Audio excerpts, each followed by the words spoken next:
Mesdames, Messieurs, bienvenue à l'émission Crois-tu? J'aimerais vous poser cette question. Quelle valeur donnez-vous à votre vie? Quelle importance à votre vie? Avec le témoignage d'aujourd'hui, vous allez découvrir l'importance, la valeur que Dieu donne à votre vie. J'ai le plaisir de vous présenter M. Benoît Brulotte. Benoît, bienvenue à l'émission Crois-tu?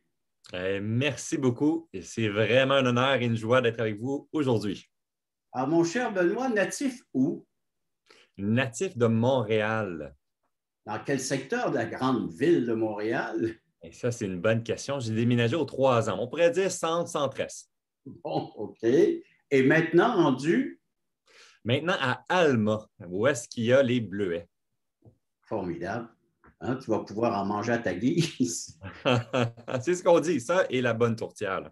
Oh oui, un bleuet pour une tourtière, hein, pour un pâté, une tarte au bleuet. Tout mêlé dans mes pensées, mais vous allez voir, ça va bien aller. C'est Benoît qui va surtout prendre aujourd'hui le témoignage, qui va rendre ce témoignage. Benoît, parle-nous un peu comment tu en es venu à connaître Jésus-Christ, mais de cette vie que tu avais avant de découvrir ce merveilleux salut que Dieu t'offre en la personne de son Fils Jésus. Hmm. Eh bien, vous savez, je ne suis pas très vieux, mais quand même, la réflexion, le cheminement a commencé très jeune dans ma vie. D'une famille, donc, comme j'ai dit tantôt, de Montréal. On déménageait en moyenne aux 2, 3 ans. Une famille quand même modeste, parents divorcés, mère monoparentale avec un autre frère et aux études, les soirs, travail le jour. Alors, on essayait toujours d'améliorer, mais c'est sûr que c'est dans des contextes plus difficiles, dans des quartiers plus difficiles aussi à Montréal en soi. Et je me souviens, une période, ça devait être autour de 1995, j'avais 10 ans environ. Et je suis allé dans une église catholique pour rencontrer le curé de ma région. Je me souviens, là, ça, c'était lorsque j'habitais proche de Saint-Michel et Saint-Joseph. Et c'était donc la paroisse juste à côté, proche de Saint-Michel. Et j'ai demandé, c'est quoi la foi? J'essaie de m'initier, de comprendre, puis je suis intrigué, mais je n'ai pas de point de repère. Et le curé m'a répondu, la foi, c'est croire sans chercher à comprendre. Et c'est tout. Et ça m'a tellement insulté, j'avais l'impression, c'était comme si qu'il me disait, pose pas de questions, viens à l'église, puis ça finit là. Puis moi, j'avais besoin d'avoir des réponses. Je me suis dit, bon, l'Église ne peut pas me donner ces questions-là, alors je ne vais plus jamais à l'Église. Alors, c'est terminé à ce moment-là. Et je n'avais plus aucun intérêt. Et à ce niveau pour moi, ma compréhension, si tu es chrétien, si tu crois en Dieu, c'est l'Église catholique. Sinon, il n'y a rien d'autre. Alors, c'était ma compréhension et ça ne fonctionnerait pas à l'Église. Dans ce processus, les questions étaient quand même en parallèle, en suspens. J'avais un intérêt, mais je n'avais plus de pistes ou de guides ou d'endroits où je pourrais aller chercher des réponses. Alors, ça restait toujours un peu un vide, un besoin non comblé, mais que je ne cherchais plus à chercher la réponse. Donc, ça a été dans ce processus que j'ai grandi. La fin de mon primaire. Et vous savez, donc, c'était un contexte familial difficile. Mon père, c'est un homme qui était alcoolique, que je voyais une fois par année, maximum 2 fois. Il devenait violent, il perdait son contrôle lorsqu'il avait consommé trop d'alcool. Alors, la relation a été coupée dès l'âge de 12 ans, 11 ans. Et j'ai plus de nouvelles de mon père à ce moment-là. Et ça a été le cheminement que ma compréhension de la vie, c'était donc survivre. La vie, ce n'est pas une question de plaisir, ce n'est pas quelque chose de joyeux.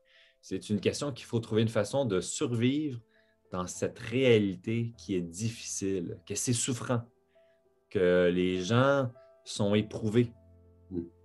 Et ça a été dans ce cheminement-là que j'ai commencé à grandir et à me forger ma compréhension de devoir avoir une carapace, de devoir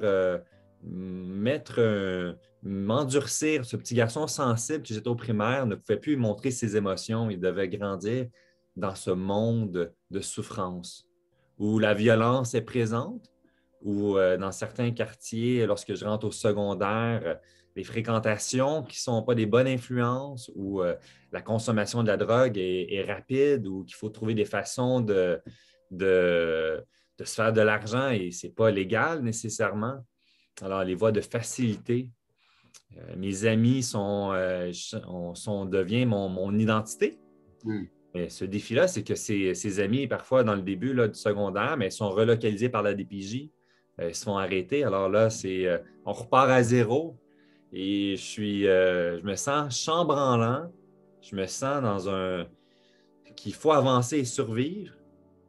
Et là, il commence à se passer des choses autour de moi. Les gens aussi souffrent. Et la réalité de la mort commence à s'installer.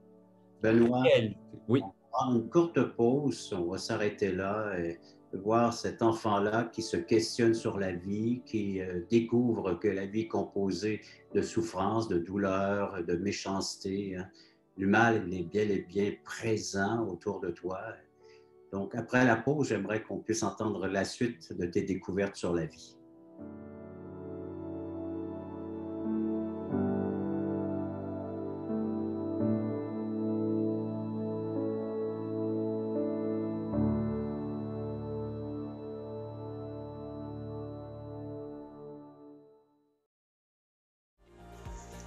Le ministère Croix-Dessus est très heureux et enthousiaste de vous inviter sur Zoom en direct tous les samedis 9h30 Canada, 15h30 Europe. Nous vous présenterons des témoignages d'espoir vivants et percutants qui nous ramènent à l'essentiel, la Bible, la parole de Dieu et l'assurance d'une vie éternelle en Jésus-Christ. Pour participer à notre réunion Zoom, allez simplement sur notre site web croixdessus.ca et cliquez sur le bouton. Nous vous attendons en grand nombre.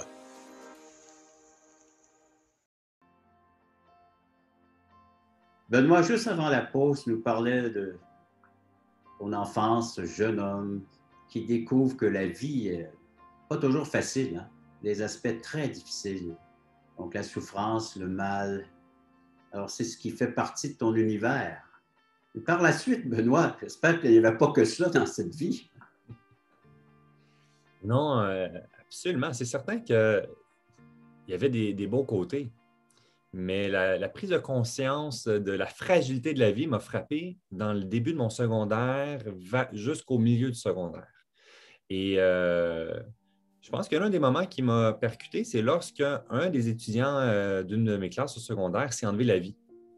Et ça m'a vraiment déstabilisé qu'il se soit suicidé à cet âge aussi jeune. Ça n'avait aucun sens. Par la suite, j'ai eu l'année suivante un ami quand même, d'une certaine proximité, qui a fait une tentative de suicide. Et ça devenait la réalité. Et là, je me souviens, un autre ami, quelques mois plus tard, et qui considérait s'enlever la vie. Puis je me rappelle encore, ça m'a marqué, j'étais assis, le dos sur les casiers, puis je parlais avec lui, puis ça n'a aucun sens. Tu ne peux pas t'enlever la vie, c'est tellement important. Puis il me répond, mais pourquoi? Puis j'essaie de lui donner des raisons, c'est tellement évident, voyons. Mais plus j'essaie de lui donner des arguments, je réalise que j'y crois pas tant que ça à mes propres arguments. Finalement, est-ce que ça tient? Est-ce que ça vaut tant la peine de continuer, sachant que c'est si difficile, sachant que il y a tellement de souffrance et de douleur qui nous suit, puis qu'en réalité, on est en train de remplir notre sac à dos qui devient de plus en plus lourd, de plus en plus lourd, et qu'à un moment donné, peut-être que juste on est tanné puis qu'on devrait juste arrêter. Pourquoi continuer? Et ça m'a amené à cette question de dire, mais pourquoi moi aussi, je ne m'enlèverais pas la vie?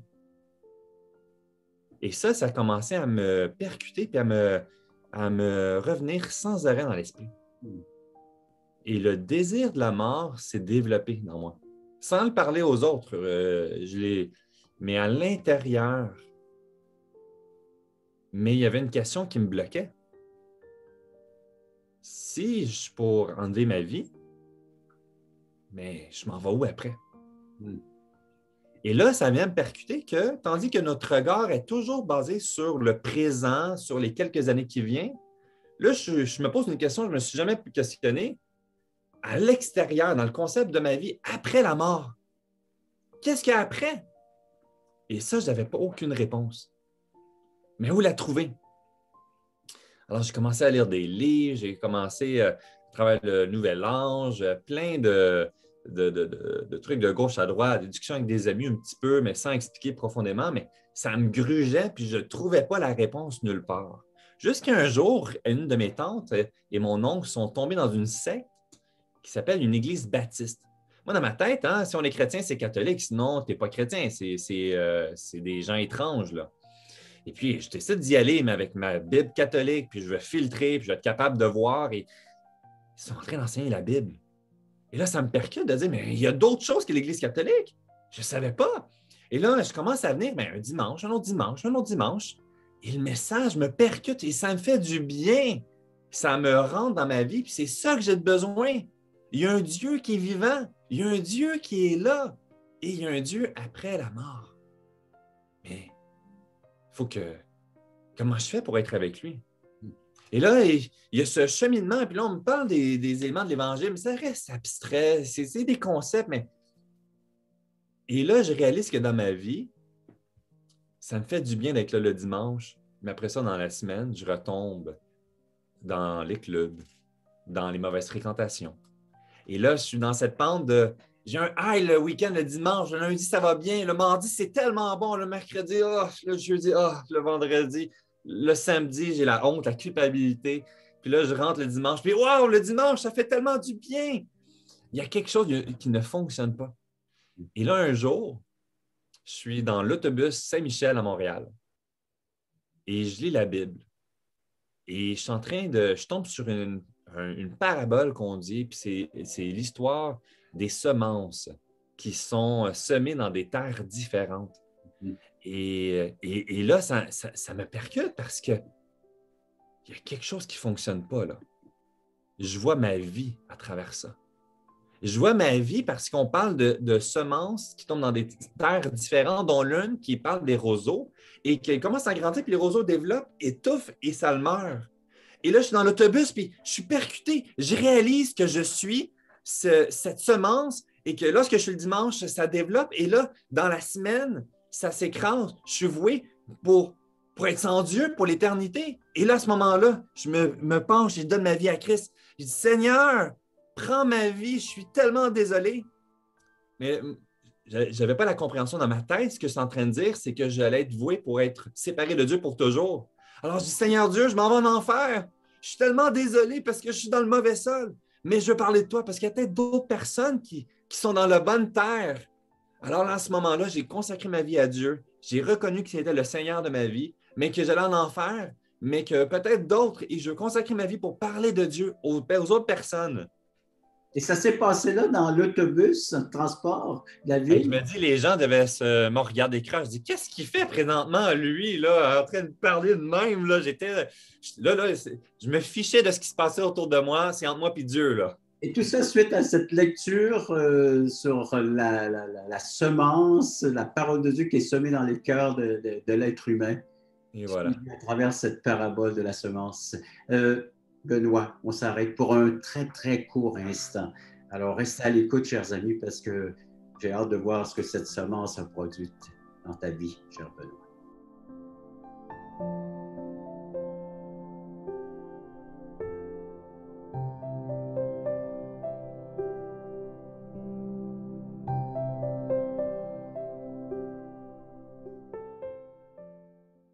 Le ministère Crois-tu est heureux de t'inviter à une étude biblique en ligne.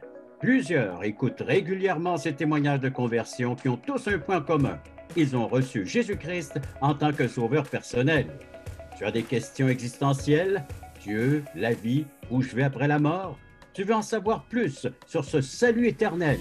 En te rendant sur la plateforme croistu.ca, tu trouveras le lien qui te conduira à une étude et partage de l'Évangile selon Jean tous les mardis soirs 20h. Je vous attends grand nombre. Benoît, tu es dans le transport en commun à Montréal, dans un autobus. Tu es en train de lire la parole de Dieu. Entre autres, la parabole de la bonne semence, la parole qui est semée dans les cœurs de l'être humain, et ça te touche, pas à peu près.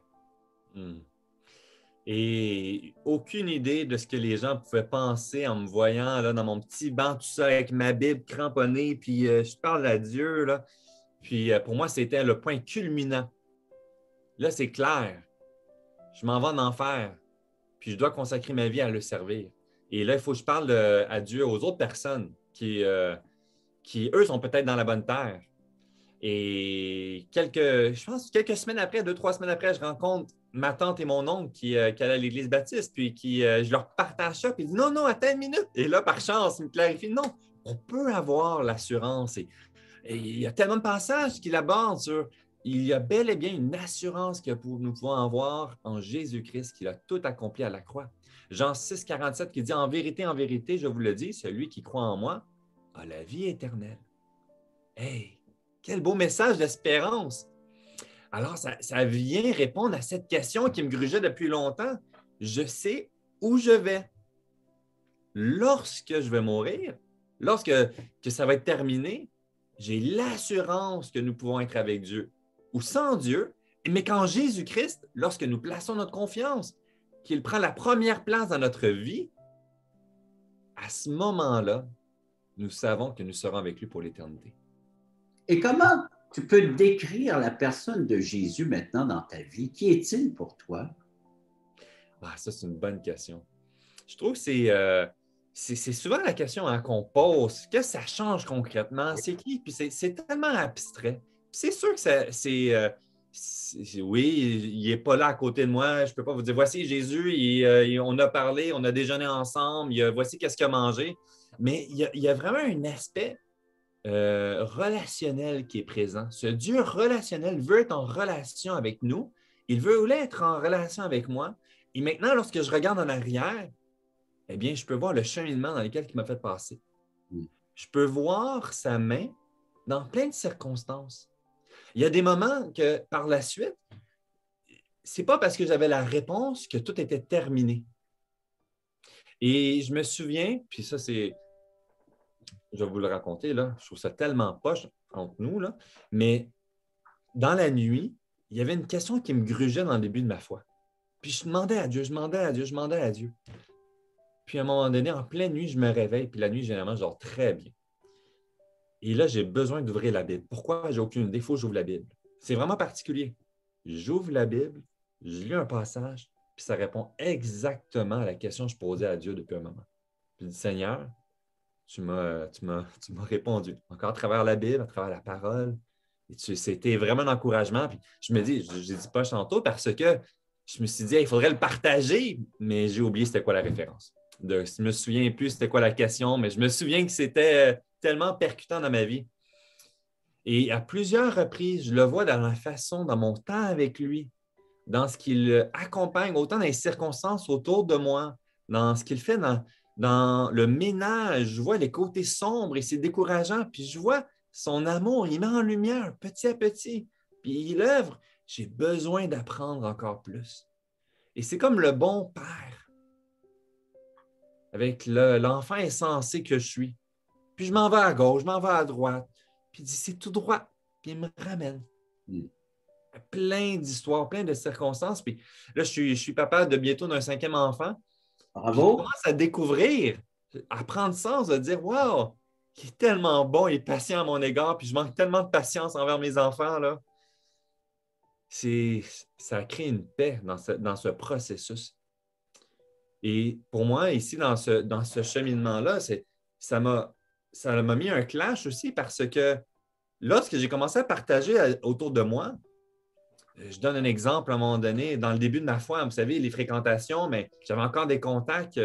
Et puis, à un moment donné, j'allais voir un de mes amis, puis je me ramasse chez son cousin qui n'est pas un membre affilié, mais il y avait les gangs à l'époque à Montréal-Nord, les beaux gars. Puis, c'était tous des gens, j'étais le seul blanc. J'étais le petit jeune, là, puis c'était tous des gens intimidants autour de moi. Puis, je me demandais qu'est-ce que je faisais là. Et tout le monde me regardait croche parce que j'étais le petit blanc que personne ne connaissait. Et puis, un dimanche matin, puis je revenais de l'église, puis il me dit, t'es qui, toi? Tu viens d'où, toi? Qu'est-ce que je dis? Bon, je vais essayer d'évangéliser. Je viens de l'église, une église baptiste. Puis là, tout le monde me regarde. Quoi? Ah, nous aussi, on est chrétiens. Puis là, c'était une occasion de parler de Dieu. Mais là, je me suis posé la question, chrétien, puis tu fais partie des membres de la gang de rue. Et là, il y a des gens qui n'ont pas saisi, qui pensent avoir été sauvés ou entendu le message de l'Évangile, mais une indifférence dans l'application, dans leur vie, dans cette relation, comme on a dit. Il y a une séparation de « oui, oui, Dieu est là, mais ma vie m'appartient, je suis le maître de ma vie. » Et ça m'a percuté de dire « Seigneur, je veux te servir. » Il y a ce besoin de se remettre en perspective la réalité de l'éternité et non du temporaire et limité. Puis pour moi, le passage qui était percutant, c'est dans Galates 2:20, qui dit « Je peux maintenant vous dire, comme Paul, j'ai été crucifié avec Christ. Et si je vis, ce n'est plus moi qui vis, c'est Christ qui vit en moi. Si je vis maintenant dans la chair, je vis dans la foi au Fils de Dieu qui m'a aimé, qui s'est livré lui-même pour moi. Et je vais servir Dieu jusqu'à la fin. Et ma raison d'être aujourd'hui, c'est tout simplement un être pécheur que je suis, racheté par sa grâce, que je ne mérite pas. Il a tout fait pour moi. Ma vie lui appartient.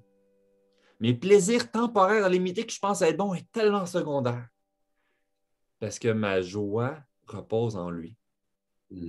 Tu viens de répondre à ta grande question que tu as posée à M. le curé au début de ton témoignage, au début de cette émission. Qu'est-ce que la foi? Ben, la foi, c'est avoir confiance en Dieu qui a envoyé son Fils unique, Jésus, afin que tu aies la vie en abondance et la vie éternelle. Après la pause, on conclut ton témoignage. Amen. Et je trouve que le Seigneur ne nous laisse pas dans l'ignorance. Il veut une relation. Il nous a donné la Bible. On va un peu plus après la pause, mon cher Benoît. OK, je me retiens.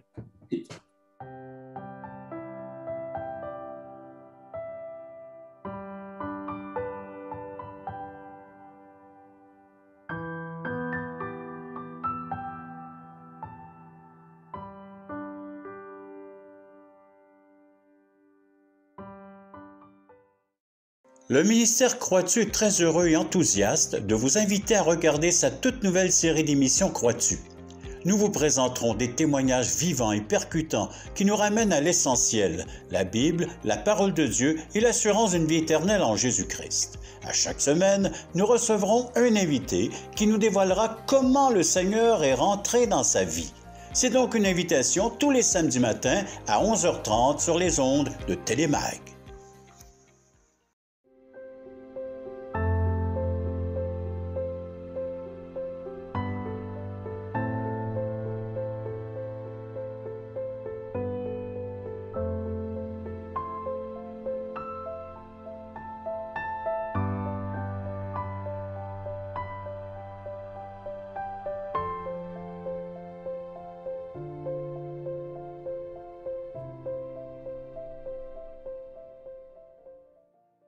Benoît, tu as trouvé donc la vraie valeur de ta vie. Hein? Cette vie est importante aux yeux de Dieu. Il est venu investir cette bonne semence qu'est la vie du Seigneur Jésus-Christ. Il l'a investi dans ta vie parce que tu as bien voulu y croire et placer ta foi. Quel serait ton message pour nos téléspectateurs? Vous savez, le petit garçon qui a grandi dans une famille où est-ce que c'était souffrant, qu'on se pose la question, oui, mais moi, ma réalité, elle est différente.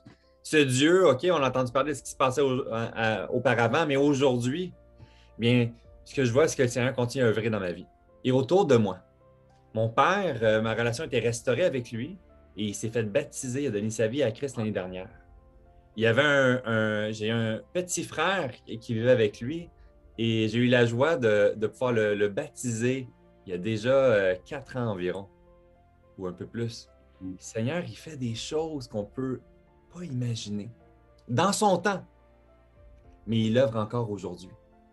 Et cet appel, elle est irrésistible. Et que nous puissions, loin de là, trouver des prétextes pour dire « j'ai pas le temps » ou « mais il n'est pas là » ou « je ne le savais pas ». Parce que fais juste regarder autour de toi, tu vas avoir une croix quelque part. Si tu es à Montréal, là, la quantité de croix dans n'importe quel village ou là, franchement, je suis à Allemand, puis je suis impressionné, il y a des croix partout.